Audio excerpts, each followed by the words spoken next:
This morning, when I came into the studio, I saw a video of John Fetterman.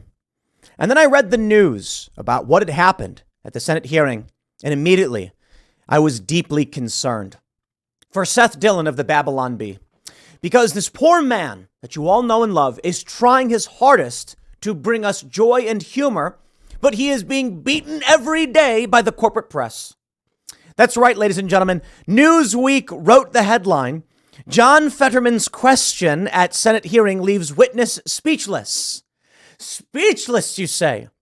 And of course, what they're trying to convince you of is that his question was so powerful, so mighty, that the Senate witness was just flabbergasted. How do I answer this question? The reality is, John Fetterman didn't ask a question. John Fetterman went, and then I have no idea what he was saying. Now, look, I feel bad. So the bit aside, right? We know that the Babylon Bee is having a hard time competing with reality. It's even harder now that Newsweek has given them a run for their money. But all joking aside, I feel bad for John Fetterman. And of course, it's not just Fetterman. It's also Dianne Feinstein, who was absent recently because of shingles, now claiming, what do you mean? I've been here the whole time. And everyone's like, dude, you've not been here the whole time. I don't know what needs to happen, but I tell you, the collapse is happening before your eyes, and there's no denying it. I'm sorry, my friends. There is no denying it. John Fetterman strung together a bunch of random garbled words that made no sense. And Democrats were like, oh, such a powerful question. Huh? I feel like I'm taking crazy pills. The dude didn't ask a question. He said a bunch of garbled nonsense. This is the game they're playing. They then take the garbled nonsense, write what they want him to have said, and then claim that's what he said. And that's it. And then, of course, you're going to get a bunch of urban liberal types who will read the news and read the quote and think that John Fetterman is a functioning human being. Look, I mean no ill will towards this guy. I feel really bad for him. You know, it was his dream to be in the Senate. Not that I think he's a good dude or anything like that or a smart guy, but he had a stroke. I wouldn't wish that on anybody. It's sad. It's scary. And now this guy can't do the job. You know, if something like that happened to me, I'd stop doing this. I'd figure something else out. Try and find somebody who can take over. I don't know. But it certainly is not this guy. Now, some people have talked about maybe it'll be his wife. Maybe we'd be better off. Despite the fact people really don't like his wife. Come on. It would be better than this. I want to read for you this article from Newsweek. But first, I want to play the clip of John Fetterman for you so you can hear for yourself before we read what Newsweek had to say about leaving a witness speechless. I hope y'all are prepared for this one, because you're probably not going to understand what's being said. Is it staggering? Is it a staggering responsibility that the head of a bank could literally crash our economy? It's astonishing. That's like if you have, and they also realize is that now they have a guaranteed way to be saved by how, you know. So it's you know, isn't it appropriate that this kind of control should be more stricter to prevent this kind of thing from going? Or should we just go on and start bailing and sailing whoever bank, regardless of how their conduct is?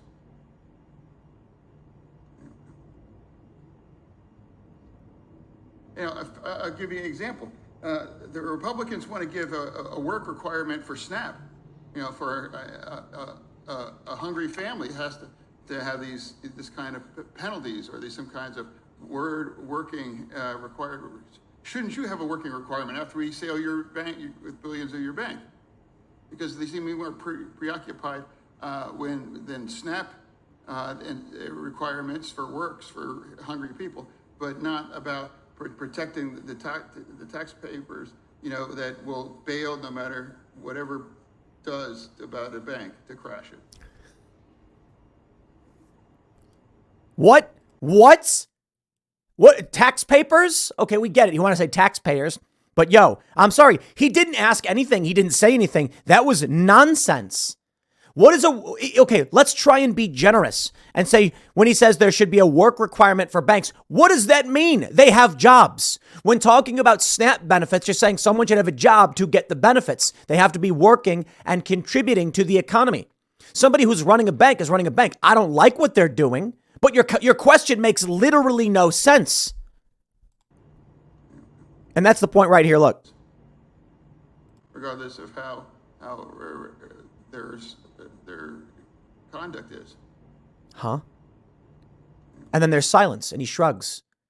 As if that is to imply the witness is speechless. I have no idea what to say to such profound reason. John Fetterman, you have bested me. Wow. This is where we are as a country. I mean, part of me just wants to pack it all in, and I've been saying this. This is insane that this can be going on in D.C. We're at the point where we have politicians, and it's happened before to a certain degree, but it's getting worse, who are incapable of rational thought and comprehension. How? Please. What's going on, man? And then we have the corporate press. So we all saw the Durham report came out, and everyone's saying it's an indictment of these Democrats in the soft coup, but don't forget the corporate press. They're in there as well. John Fetterman's question at Senate hearing leaves witness speechless. These people are evil. That's the only way I can describe it, evil. Is the question leaving him speechless because it was nonsensical? Where's the subhead? The subhead for this should say, John Fetterman asked a question that was so incoherent the witness had no idea how to respond. How about that for the truth? Instead, here's what they say. Senator John Fetterman's recent appearance at a Senate hearing caught the attention of his admirers and detractors alike, with some observers applauding the Democrat for his line of questioning and others speculating if he's fit to serve in Congress. On Tuesday, the Senate's Banking Committee held a hearing to examine what led to Silicon Valley Bank's collapse in March. At one point, Fetterman questioned former SVB CEO Greg Becker, the Democratic senator who recently returned to the Senate after being away for more than a month to receive inpatient care for clinical depression, stuttered as he asked Becker if there should be work requirements for bank executives who financial institutions have to be bailed out. Oh, you ready for this? Quote, Republicans want a work requirement for SNAP for hungry families. Shouldn't you have a working requirement after we bail out your bank? And they put bailout in brackets because they added it. Fetterman asked at the end of the hearing. When Becker did not respond for a few moments, Fetterman turned the hearing back over to the committee's chairman, Senator Sherrod Brown. Okay. If I was sitting there and I heard what Fetterman said, I'd just be like, I wouldn't be speechless. I wouldn't play that game. I'd say, Senator, I have no idea what you just said. At no point in your incoherent rambling was there anything that was resembling a thought or a question that I could answer. I award you no points, and may God have mercy on your soul. Reacting on Twitter, conservative podcaster Graham Allen said that Fetterman is still struggling and hasn't recovered from his stroke, which is true. They go on to say using the senator and not caring for his well-being. Internet personality Colin Rugg tweeted that it was the most painful 90 seconds you will watch all month, while conservative commentator and Outkick founder Clay Travis said Fetterman was incapable of speech or coherent thought. Joe Colvello, spokesman for Fetterman, told Newsweek that his team has clearly said for months the former lieutenant governor continues to have the auditory processing issues due to the effects of a stroke. No, he was not listening. He was speaking. He can't speak. There's a difference. If sickos on the internet want to keep making fun of John for recovering from a health challenge, that's between them and their consciences. Evil. That's it. Decay, corruption, a time in this country that will live in infamy if this country can survive it. A time when Democrats were willing to burn everything to the ground for power. What cause? What purpose? What was accomplished by doing this with John Fetterman? Nothing. But they want power. They want to seize it and squeeze it and feel it to the point where they do things like this. Look, the Republican Party ain't so special, and I rag on them all the time. I think they're mostly trash. They're weak. And the Democrats are corrupt. This is the epitome of corruption. Of course, there's more. It's not just about John Fetterman. The feedback Fetterman received was not all negative. I'm so glad John Fetterman is back in the Senate, tweeted Victor Shi, the youngest Illinois delegate for Joe Biden. Here's what they did. Did you see what Newsweek did when they quoted him? This is what they do. They do it for Joe Biden. Joe Biden will be at the podium and someone will ask him something like, Mr. President, why is inflation skyrocketing and wages depressed? And why did this change happen the moment you became president? And Joe Biden will go, we got, listen here, man, Trump, we got an economy. We got what? Got to get it good. Get the economy better. And then everyone will be like, I guess. And a journalist will then write, in response to the tough question, Joe Biden went on to express the economy must be improved and that it was Trump's fault that he inherited such a weak economy. If they can't actually lie about the quote and structure it the way they want it to be structured, they'll paraphrase and say, in response, President Biden issued a strong decree about new regulations to strengthen this economy. Look at this. Republicans won a working requirement for SNAP. You see how they write it out?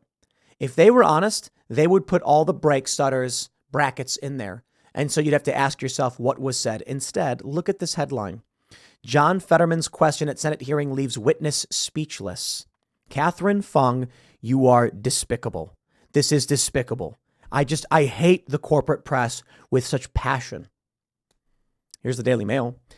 Stroke victim Pennsylvania Senator John Fetterman sparks fresh health concerns after stumbling incoherently through comments to Congress about the collapse of Silicon Valley Bank. Hey, that headline's true. I love it when people are like, Tim, why do you use the Daily Mail so much?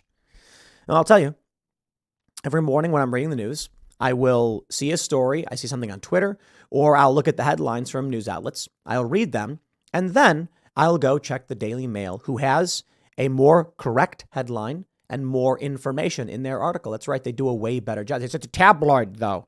Look at this headline. Stroke victim Pennsylvania senator sparks fresh health concerns after stumbling incoherently through comments. That's the truth. The witness wasn't speechless because of a profound question. The witness was speechless, probably thinking, I have no idea what this man just said. How do you respond to it? Well, if you weren't such a pathetic loser, Silicon Valley Bank CEO, you'd say, Senator, with all due respect, what you said is not a coherent thought.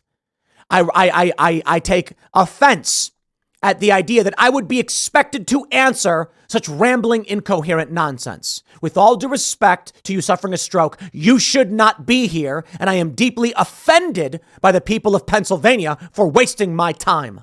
That's what I'd say. I wish we had more bravery, courage in this country. What do you have to lose that you are so pathetic, Silicon Valley Bank CEO, that you would not even give me half of that? Senator, with all due respect, I don't understand what you just said. I mean no ill will towards you. I do not understand the question or what you were trying to convey. Instead, he just, what am I do? Probably leaned over like, what did he say? What was this? It's incredible. And the media and the Democrats cover it up, but it ain't just Fetterman.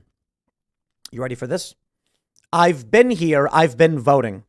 Concern grows for ailing Democrat Senator Dianne Feinstein, 89, as she forgets about 2.5-month shingles absence and insists she's been in Congress throughout. Oh, Lord, have mercy. Dianne Feinstein sparked confusion during her first appearance in the Senate in close to 3 months by claiming she'd been here the whole time. Quote, no, I've been here. I've been voting, the 89-year-old told reporters on Tuesday when they asked how she was feeling and what her colleagues thought of her return. Please, you either know or don't know, she confusingly added. I believe that we should have age requirements. You should have to be, I think 35 is fine. 35 is fine. And maybe a cap at 60. No joke. A cap at 60. I suppose it's challenging because we got people like Ron Paul. Granted, he's also very old right now. So maybe 70, is fine. I think 70 may be okay. But this is just ludicrous. Absolutely ludicrous. How are we supposed to function? So I really do think we need to have some kind of service guarantee citizenship thing. Like I was talking about with Vivek Ramaswamy on the Culture War podcast, maybe it starts with when you sign up for selective service, you get a voter card. You can choose not to.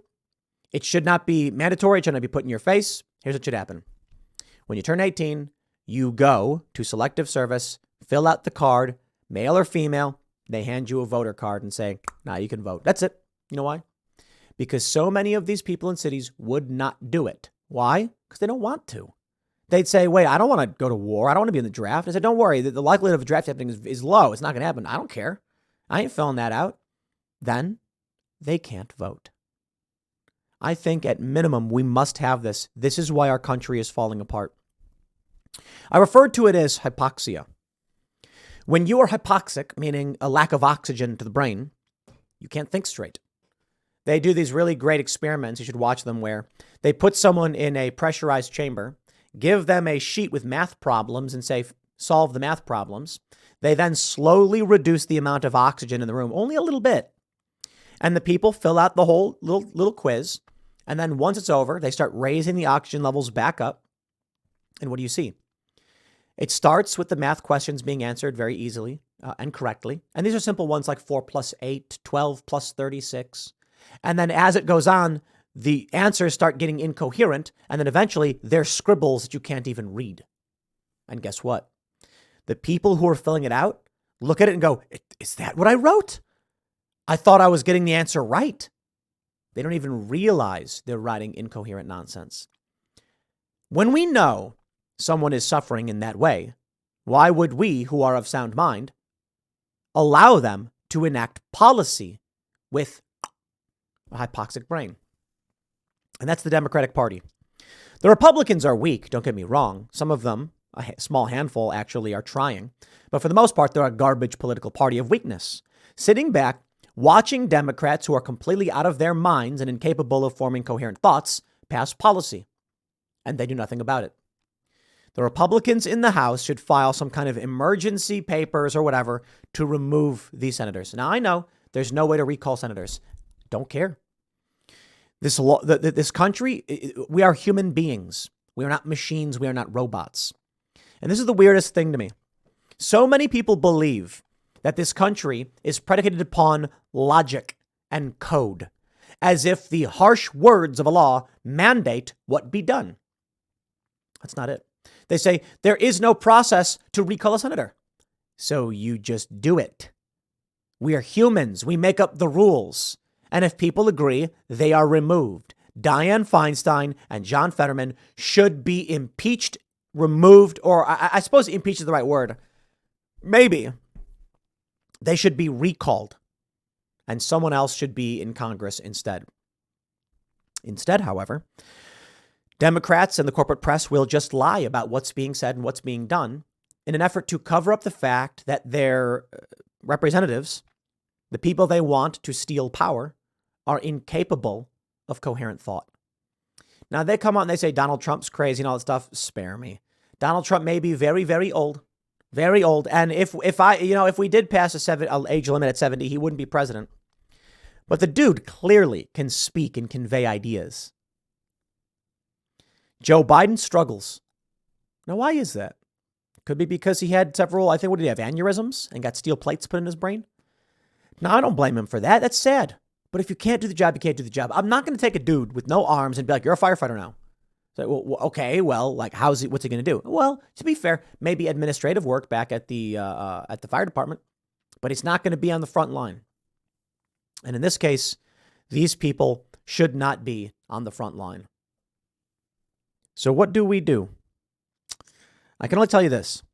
With all the problems this country is facing, with the Durham report, with the soft coup against Donald Trump, with what Democrats have become, isn't it fair to say at this point we recognize this country has already collapsed and it is held together by simple string and twine?